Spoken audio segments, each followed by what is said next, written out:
Hi, this is Tony at Cover. I'm speaking to Marius Brits, the Chief Information Officer and also the co-founder at 360 Administration Systems. Marius, thank you very much for taking time to talk to me. Thank you, Tony. Great. We're talking on the eve of your big funeral cover event. It's an interesting one because that whole environment of the funeral policies, the funeral services.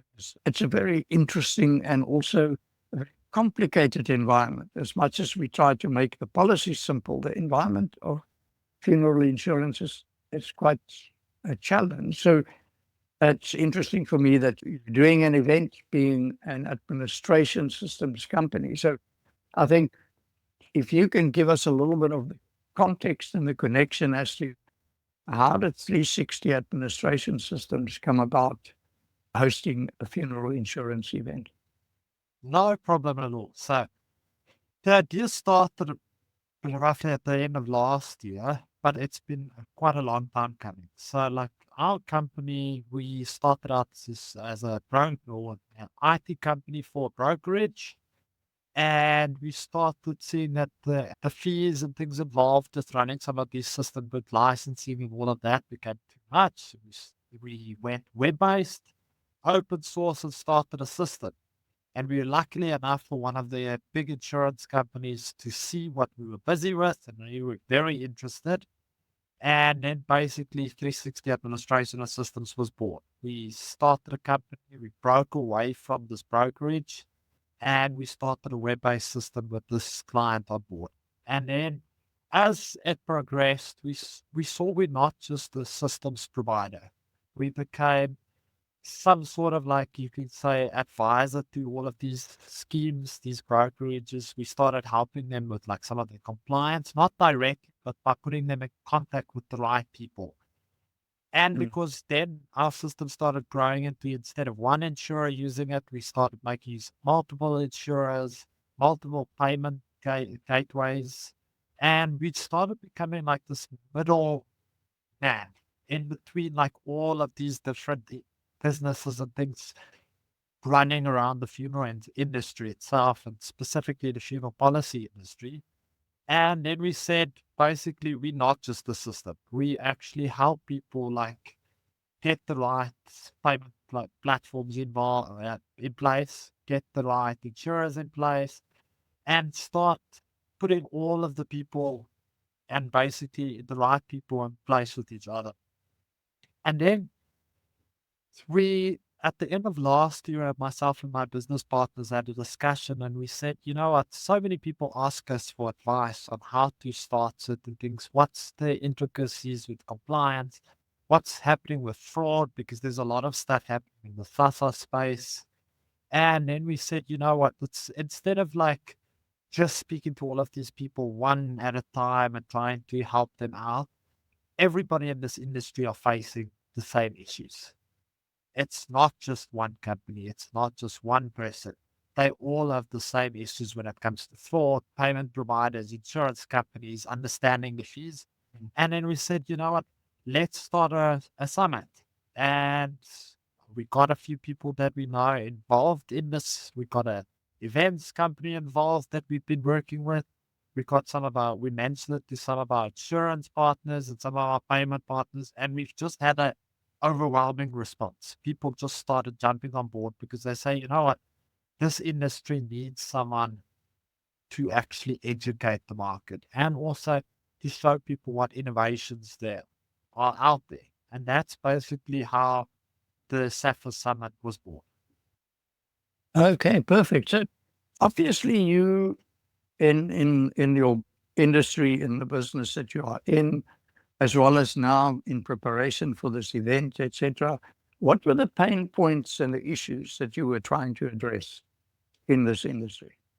So our biggest industry is compliance. So that's quite a big thing because a lot of the clients don't understand the intricacies around compliance. I mean, they don't understand, and it's not just from the FSCA side, it's when it comes to your CPD points, all of those type of things within the industry, people don't always understand what's required.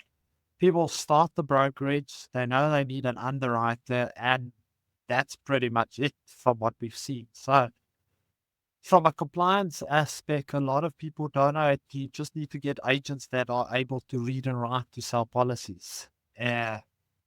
Basically, what do you need? Do you need a license? I mean, it's still funny enough in this industry that people still ask, do you need a license to sell policies? And then we said there's such a big gap between what people understand from what this insurance industry requires and what they're actually doing out there. A lot of them are just unaware, or they don't have the right people in place, because there's also a lot of people in the industry that take a chance on people that don't understand. I mean, it's a big thing. I'll help you with your compliance and I'll try and sort your stuff out, and I'm going to make a lot of money out of it, but I'm not going to actually put you in contact with the right people. That's one side of the industry. And then also from an insurance aspect, I mean, we've started noticing a lot of there's this impression out there that insurance companies steal brokerage's money, and it's simply not the truth. The thing is, like, these insurance companies have a lot of things that they have to take care of. I mean, there's all the how they structure the fees, how they actually go through the actuarial process to get the rates and things involved. And these brokerages we just picked up, they don't understand all the behind the scenes that need to take place for them to get to a rate. So that's two of the elements. And then the last element of the conference is the innovation aspect. A lot of people think, like, like the funeral or insurance industry is a very, like, I would say, boring industry, and not much actually happens there. We've been selling funeral policies for like 1,000,000 years. Yet nothing happens. It's on a system. Everything just runs. And that's so far from the truth. I mean, there's so much innovation happening in the background, specifically with fraud validation, compliance, making sure that we bring some of your short-term and life insurance like technology into the funeral industry. I mean, there's no reason why you shouldn't be able to sign up for funeral product within a minute. And like, all of those tools are out there. Self-service. I mean, people have always overlooked the funeral industry from a self-service aspect, because you're used to logging into one of your apps and looking at your medical aid and looking at all of those type of products. But why stop at looking at your funeral product? So Yeah. those are the three elements. Okay. And in terms of the speakers and the presentations and that, how did you structure the event? So the speakers are set up in three sections. So first is tackling the issue around insurance versus microinsurance. We've actually got a insurance partner on board, and we've got one of your standard insurance companies out there on board, and they're going to break up the differences between your microinsurance versus standard life insurance, and the differences with the reduced fees in the microinsurance space and what's required from you becoming a microinsurance brokerage, and then your standard insurance that most people are aware of. So that's the first element.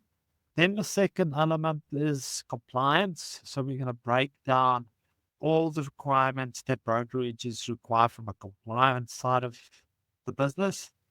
Then there is part of compliance, but we basically overlap with fraud.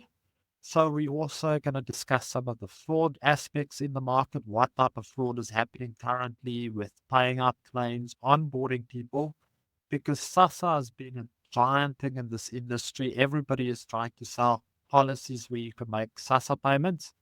But because of that, there's been such a big uptake in fraud in that specific part of it. And then last is payment providers. A lot of the times, I don't think the regulatory bodies of the payments industry understands the intricacies of insurance, and specifically funeral insurance, because insurance has always been grouped together with your life and short-term insurance. But funeral industry is its own thing, and your collection rates that you might get in the middle class bracket is a lot different what you would get from debit orders running in a funeral aspect. Because, I mean, in our space of funeral, debit order deduction, 60% is a very good deduction rate or approval rate, confirmation rate in debit orders. Where in life insurance, when you move up to your middle class, 90% is considered good. And we've had a lot of pressure with bringing the 60 to 90%. So those are the elements or the pillars of this English or this summit. Okay, and attendees? Who are you expecting to attract? Well, you basically already attracted them all. Yes, we actually have reached 270 in-person people attending the conference or the summit. And we're now working on the online registrations because the thing is, like, we want as many people to learn about this from this event as possible. But we're trying to attract funeral parlor owners, funeral brokerages, life insurance brokerages, specifically those three elements. Okay. All right. And when is this on? So the summit is taking place on the 13th of February and it's in Santa. Okay. So in terms of online registrations, you said you still have space there. Where can people go to register for that? So they can go on to SAFIS, SAFIS on LinkedIn, and they can get all the registration links on there, or they can go to our company's website, www.pol360.co.za. There's a summit tab, and they can do an online registration there. And the details to the online presentation will be shared a day or two. Brilliant. Well, I'm attending online, so I look forward to hearing what's happening and learning a bit from the guys that you've got up there. So thank you very much for your time. And yeah, thanks for setting this up and good luck with hosting the event. No, thank you so much. Yeah, we hope it's the first of many. Yeah, no, definitely. Perfect. Marius, thank you so much.